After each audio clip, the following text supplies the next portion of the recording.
Have you ever had a day where you set up your plan, you've got all your priorities laid out beautifully, you evaluate in the morning what matters most, the most important, most urgent, most significant. You've got a list of 20 things and you identify six, and then you time each one, you lay it into your calendar, and you go. You begin. The race begins for the day.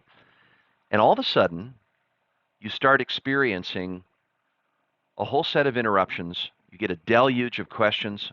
People are bombarding you on your supporting team. They're coming to your door. They're hitting your text. And it feels like you're being outlawed. It feels like you're just being held back by mosquitoes. And so it's often quoted, it's a snake pit, or it's a hornet's nest. I just know I'm going to get stung. And then you get to a point where you realize how powerless you are, and you say, well, what's the point of me planning the day? Why don't I just go with the flow? And what you're really giving up is any type of control or ability to make choices about where to direct your energy and your time and your strengths. And this way of existing lowers your enthusiasm. And once you lose your enthusiasm, you're probably at a point where you lose your motivation to continue going through all the challenges with your business to create what you want. So this topic we're talking about is how do you manage your energy? It's not about time. And it's setting up peripheral planning structures that can help keep you intentional. So how many times during the day, while you're getting these interruptions, these blitzes, do you hear, got a minute? Do you got a minute? Do you have a minute? Do you have a minute? Do you have a minute? Do you got a minute? You got a minute? You got a minute? Hey, you got a minute? And of course, when you give up the time, it tells them they're successful and it enables them to do it again and do it again. And you kind of educate this soundtrack around you that you don't have a moat around your castle and that you've become a got a minute manager. Are you a got a minute manager? Well, you probably know when you look at how many got a minutes you get in a day and what are your responses to those got a minutes? Do you just stop everything and handle it? And every time you do, you give up something else that's important. Because every time you put out a fire, you're actually becoming an arsonist. So what do? You take all the got a minutes and you get on your calendar and you schedule 2 meetings a day, got a minute meetings, that are designed for 3 things. Number one, you will do it when you're ready.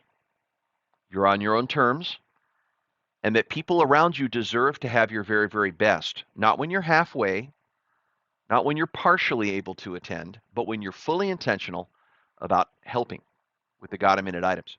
So that's number one, is that you're ready. Number two is that by not reacting or responding in the hallway, by not reacting or responding at will of other people, it makes them think. And one of the best ways for you to empower others on your team is to get them thinking for themselves, solving problems on their own, taking ownership of the problems. But if you give them the solutions all the time, if you're always available, it's no different than a parent-child relationship where your child is just crying to you and saying, I need your help. And you know they're equipped, but you run in, you play the hero. And instead of being the lifeguard on the tower, when you come down, you actually push them in the pool. So we're going to hand that monkey back to them. When they give you the monkey, we're going to hand it back. And so by not being available, they have to think about things because you're not available. Now, when they come to you, the third thing is that they're going to bring the boulders, not just the rocks, not the small stuff, because this is a 15-minute meeting, maximum 30. And they have to get what rises to the top and what should be at the top. So the topics need to be urgent, important, significant. And all the smaller stuff is just more likely contained because, again, they have to wait until they get a got a minute meeting with you. So the whole concept, these 3 things, you're ready. You want to make sure that it weeds out some of the small stuff so that they don't bring the micro stuff to you, but they bring the macro stuff to you, and that you get the people thinking in your organization. It establishes more control, and by having this control, it gives you more traction on the perspective stuff. The intentions, the priorities, the projects, the focusing items that you want to move along.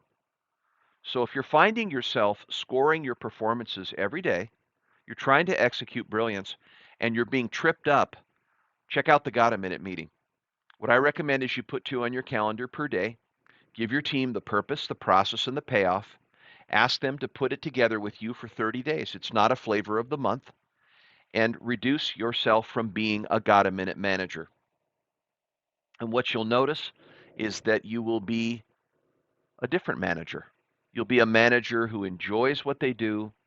You have very lucrative uses of time, and you have a lot more fun, and you get a lot more movement and traction on what you're setting out for during the day. So when you start, you finish, and you tally up what you have. And when you get that end of the day list for yourself, you feel that sense of accomplishment by getting to the matters at hand that you needed to, instead of being reactive and getting tripped, fumbling in those moments. So please take this idea. Remember that an idea without implementation is hallucination. So it's as good as you serious about implementing it. If you implement it, you'll get something out of it. If you don't, then you'll kick the can down the road. But don't be too busy being busy to do what could make you a lot less busy.